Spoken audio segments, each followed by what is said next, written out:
हम यदि सारे संबंधों पर विचार करें तो देखेंगे कि इन सारे संबंधों का आधार यही सीमाएं हैं जो हम दूसरों के लिए निर्मित करते हैं। और यदि अनजाने में भी कोई अन्य व्यक्ति इन सीमाओं को तोड़ता है तो उसी क्षण हमारा हृदय क्रोध से भर जाता है। इन सीमाओं का वास्तविक रूप क्या है? क्या हमने कभी विचार किया? सीमाओं के द्वारा हम दूसरे व्यक्ति को निर्णय करने की अनुमति नहीं देते, अपना निर्णय उस व्यक्ति पर थोपते, अर्थात किसी की स्वतंत्रता का अस्वीकार करते हैं हम। और जब स्वतंत्रता का अस्वीकार किया जाता है तो उसका हृदय दुख से भर जाता है, और जब वो सीमाओं को तोड़ता है तो हमारा हृदय क्रोध से भर जाता है। क्या ऐसा नहीं होता?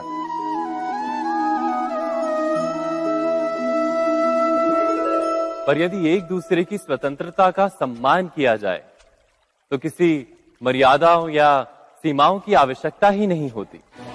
अर्थात जिस प्रकार स्वीकार किसी संबंध का देह है, क्या वैसे ही स्वतंत्रता किसी संबंध की आत्मा नहीं?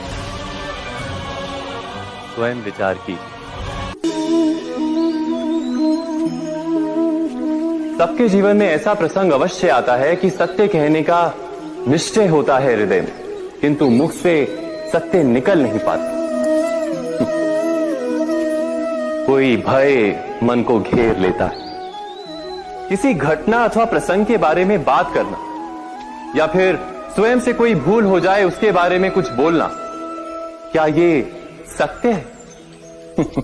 नहीं, ये तो केवल तथ्य है। अर्थात जैसा हुआ था वैसा केवल बोल देना सामान्य सी बात। किंतु कभी कभी उस तथ्य को बोलते हुए भी भय लगता है। कदाचित किसी दूसरे की भावनाओं का विचार आता है मन, दूसरे को दुख होगा ये भय भी शब्दों को रोकता है। तो ये सत्य क्या है? क्या हमने कभी विचार किया है? जब भय रहते हुए भी कोई तथ्य बोलता है तो वो सत्य कहलाता है। वास्तव में सत्य कुछ और नहीं, केवल निर्भयता का दूसरा नाम है। और निर्भय होने का कोई समय नहीं होता, क्योंकि निर्भयता आत्मा का स्वभाव है। अर्थात